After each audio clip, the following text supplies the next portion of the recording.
කවුරු හරි දැක්කහම හොඳට hina වෙන්න. කවුරු හරි දැක්කහම හොඳට කතා කරන්න.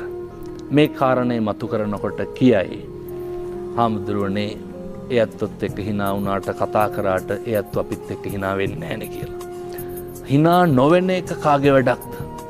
එයාගේ වැඩ. ඒක අනුන්ගේ වැඩක්. ඒක එයාගේ වැඩක්. කතා නොකරන එක අනුන්ගේ වැඩක්. කතා කරන එක අපේ වැඩක්. කරණීය මෙත්තනේ. කරන්ට මෛත්‍රී.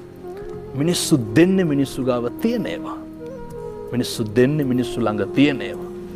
අර ජර්මනියෙන් තාප්පේ ගැහුවට පස්සේ උතුරු පැත්තේ මිනිස්සු අතු ගාලා මොකද කරේ? කුණු ටික දැම්මත් දකුණු පැත්තට. දකුණු පැත්තේ මිනිස්සු මොකද කරේ? එළවලු පළතුරු ටික කඩලා එහා පැත්තේ තාප්පේ එල්ලලා බෝඩ් එකක් ගහනවා. අපි දෙන්නේ අපි ළඟ තියෙනවා. කුණු තියෙන මිනිස්සු පින්නතුනේ කුණු දෙනවා. හොඳ ගති ගුණ තියෙන මිනිස්සු හොඳ ගති ගුණ දෙනවා. කවදාවත් මේ කාලෙකින් ලබාගත් මනුෂ්‍යාත්ම භාවයේ තුල කිසි කෙනෙකුට වෛරයක්, ක්‍රෝධයක්, ද්වේෂයක් ඇති වෙන විදිහට එකදු වචනයක්වත් පිට කරන්න එපා.